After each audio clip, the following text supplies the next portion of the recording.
ঈশ্বর আজকে আমাকে একটা নতুন চেতনায় এনে দিলেন। একটা খালি কথা ভেসে উঠলো মনের মধ্যে থেকে। কি দৈনন্দিন যে কি বলবো, ইংরাজি কথা চলে আসছে, বেসিক নিডস। বেসিক নিডসে আমি পড়ে আছি। তো বেসিক নিডসের জন্যে যারা যারা পড়ে আছেন তারা উৎসাহিত হবেন আমাকে দেখে, আমার মতো। কেননা বেসিক নিডসে সবাই পড়ে আছে, শুধু আপনি নন, আপনি একা নন।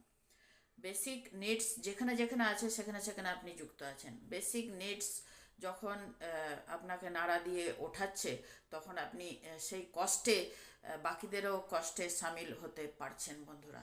বেসিক নিডস বেসিক্যালি আপনাকে নাড়িয়ে থাকে, জাগিয়ে থাকে, প্রাণবন্ত করে থাকে, প্রাণের সঞ্চার করে থাকে, প্রাণের খোরাক জুগিয়ে থাকে।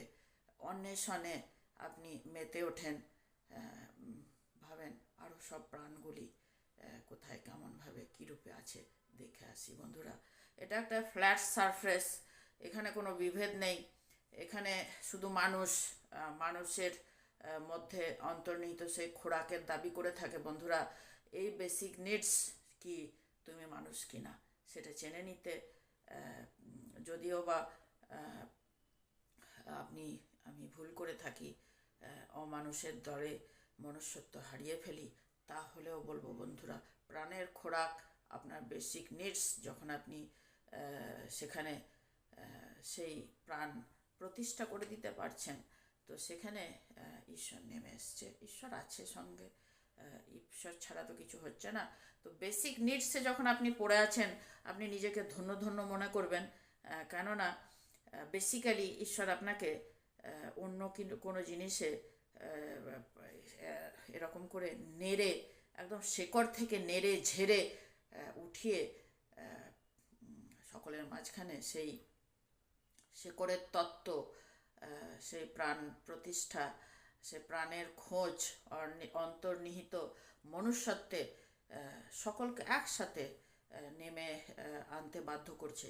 আকাশ পাতাল, কি বলবো, ভুবন, সমস্ত এক করে দিয়ে কি সে বেসিক নিডস কেমনভাবে আপনাকে জাগিয়ে থাকে, আপনাকেও সেই বিভেদের মধ্যে না ফেলে সেখানে সেই ফ্ল্যাট সারফেসে নিয়ে আসে যে বেসিক্যালি আপনার কি নিডস, সেটা বুঝে নিন বন্ধুরা।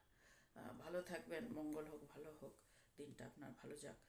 কাল থেকে আজ পর্যন্ত আমাকে বেসিক্যালি ঠাকুর একটু নাড়িয়ে দিয়েছেন। আজকে এরকম নিজেকেই তো নিজে নাড়িয়ে নিতে হয়, একটু এরকম করে ঘুরিয়ে নিতে হয়, নেড়ে তুলতে হয়। কোথার থেকে কি জিনিসটা চাপা পড়ে যাচ্ছিল, কেউ চাপা দিয়ে দিতে চাইছিল, সেখান থেকে কি একটা জিনিস, আপনি তথ্য, অমূল্য তথ্য আজকে আমি খুঁজে পেলাম। কি বলবো, ঈশ্বর করে এরকম অমূল্য তথ্য বারংবার বারংবার আমাকে দিন।